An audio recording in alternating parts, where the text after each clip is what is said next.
A paz do Senhor Jesus. Esse prédio aqui atrás, aqui, ó, é o prédio do IML.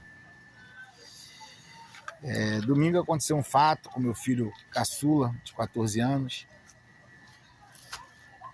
que um homem de 35 anos, por causa de negócio de pipa, agrediu meu filho verbalmente, quebrou a bicicleta do meu filho, deu um tapa no meu filho mais nas costas, mas meu filho estava de mochila, não teve dano, graças a Deus. E quando eu recebi a mensagem da mãe do meu filho que ele tinha apanhado, aí me deu mais ou menos o local, eu fui lá, aí meu filho estava lá chorando com a vizinha, né, muito nervoso. E aí os coleguinhas do meu filho me falaram onde o rapaz morava. E eu fui na direção da casa dele. Só que eu tenho uma caixinha de promessa, que é aquela caixinha com vários versículos bíblicos, que alguns não gostam porque acham que só tem palavras boas, né? Assim, palavras de promessa, mas na minha tem palavra de repreensão. Deus já me deu palavras ali, já me repreendeu algumas vezes.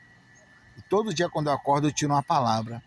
E no domingo agora a palavra que Deus me deu de manhã foi: bem-aventurado os misericordiosos, porque eles encontrarão misericórdia. E enquanto eu estava descendo aquele morro, indo em direção à casa desse agressor, eu só fui orando a Deus, falei: Senhor, eu sou teu servo. Eu não vou lá para ameaçar nem para agredir, eu só quero saber o que houve e como a gente vai resolver isso, que a bicicleta do meu filho está quebrada. E eu fui orando, cheguei lá, né, exaltei um pouco a minha voz, que ele estava dentro de casa, alto e baixo a casa dele, e eu gritei, não sabia o nome dele: ô, você que bateu no menino, eu sou o pai do menino, desce aí para te conversar. Aí ele apareceu meio alterado, aí vou descer, aí desceu, eu falei: rapaz, o que houve aí, rapaz? Aí ele tentou dar as razões dele, falei: meu irmão, parece que meu filho passou de bicicleta e arrebentou a linha da pipa dele. Mas eu falei: meu irmão, quantos anos você tem? Ele: 35 anos. Meu filho tem 14, irmão, tu tá errado de qualquer coisa. Eu sou um servo de Deus. Eu não vim aqui para arrumar problema. Mas se tu faz isso com o filho de qualquer outro homem que não tá na presença de Deus, irmão. Aí eu falei para ele: ontem eu evangelizei traficantes na comunidade. Tu faria o que tu fez com meu filho, com o filho de um traficante? E ele não foi humilde. E meu filho mais velho já tinha ido lá, meu filho de 31 anos. Então eu fui preocupado com o que meu filho poderia fazer. A confusão que o diabo podia armar. Meu filho mesmo disse: pai, se o senhor não vai para lá, a coisa vai ficar estreita.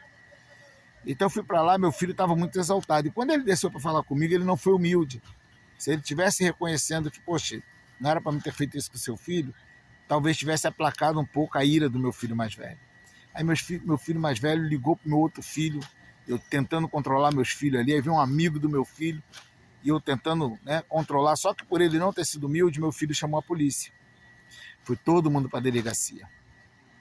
E como eu sou responsável, eu precisei da queixa.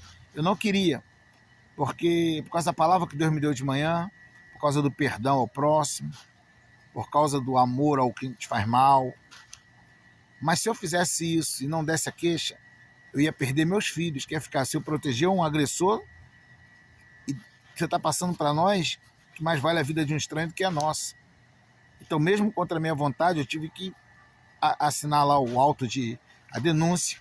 Então, estou aqui agora, hoje é terça-feira, estou aqui no IML, meu filho está fazendo, já passou pelo perito, está passando ali, vai passar pela assistente social, que é um menino de 14 anos, talvez vai receber acompanhamento, talvez psicológico, ele ficou muito abalado, mas eu estou pregando o evangelho para quem agrediu meu filho.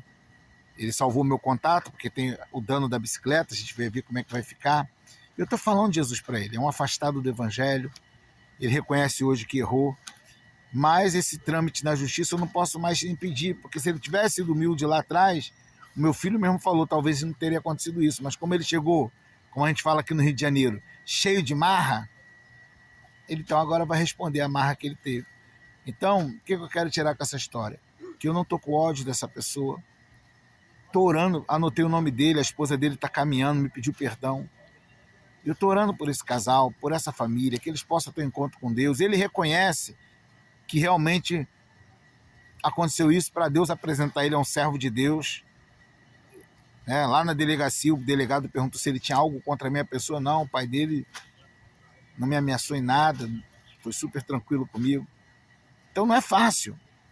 Numa hora você vê teu filho tremendo, a gente tem sentimento, mas o nosso Deus é aquele que nos capacita, porque a nossa luta não é contra carne e sangue, porque as nossas armas não são carnais.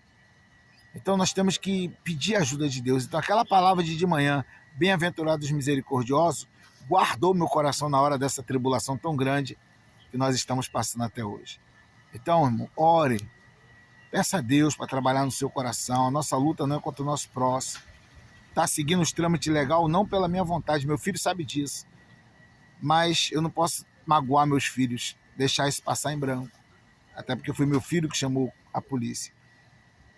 Mas o meu coração está em paz, eu estou orando por essa vida, estou falando de Jesus para ele, é batizado, era baterista, está afastado, e com todo amor eu tenho orado pela vida dele, espero que Deus complete a obra na vida dele, e que no fim de tudo isso, tudo fique em paz. É assim que o Senhor nos ensina a viver. Se ele tivesse feito isso comigo, nem na delegacia eu tinha ido. Se ele tivesse me dado um tapa na cara, eu ia abaixar minha cabeça, ia dobrar o joelho e orar por mim, para Deus purificar meu coração, e por ele. Porque Paulo foi um homem que apanhou, que sofreu, mas Paulo não processou nenhum dos seus agressores. Mas ele glorificou a Deus até na hora do seu sofrimento. Que Deus nos abençoe.